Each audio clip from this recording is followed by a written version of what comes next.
Avec nous, on va commencer avec un vigneron à Cravant-les-Coteaux, c'est la région du vin de Chinon en Indre-et-Loire, Jean-Philippe Helm. Emmanuel Sarr.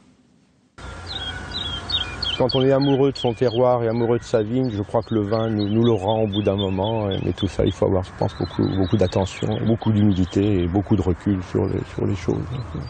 L'arbre généalogique des Baudry, vignerons à Cravant-les-Coteaux, remonte à la Révolution française. Bernard, lui, est né en 1947, grand millésime de Chinon. Son fils Mathieu l'a rejoint il y a 10 ans. Qui sera le prochain? Ah, bonne question. Pas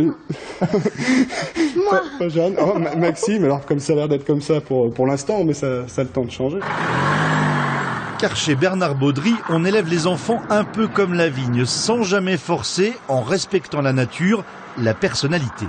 Même s'il en rêvait, il a laissé Mathieu décider tout seul de venir un jour partager sa passion du vin et ses 30 hectares de terre. Bien rouge, ça c'est quand même un bon signe. Et si on veut faire un vin qui correspond à la terre, il faut beaucoup de présence.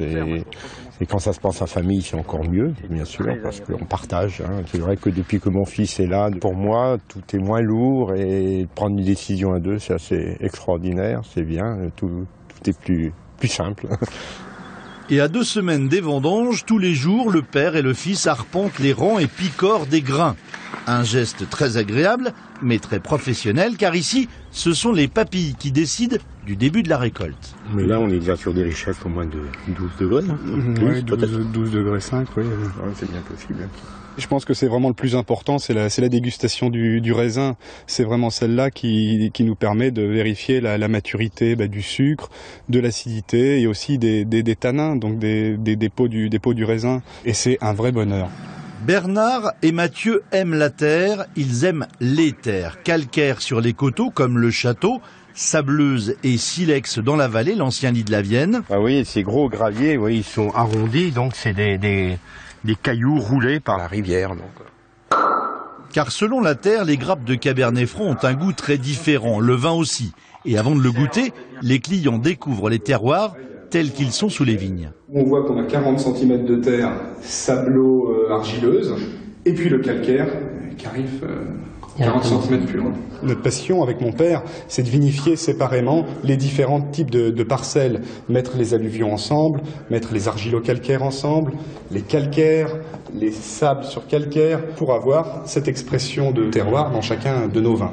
On a l'explication pourquoi le vin, il a cette couleur, il a cette acidité, il a ce tanin, voilà. D'année en année, Bernard Baudry a fait disparaître les insecticides, les pesticides et certaines machines pour revenir à des gestes tout simples. Le vin reste 9 mois à 1 an en barrique, puis dans la bouteille, sans filtration.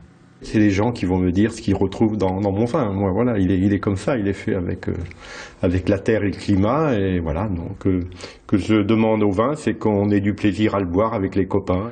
Bientôt, 35 vendangeurs investiront les vignes avec les sécateurs, à l'ancienne. Un moment de partage, de vie. Bernard Baudry sera au chai, discret, humble, curieux de découvrir ce que ces vignes lui ont réservé cette année. Voilà, vignes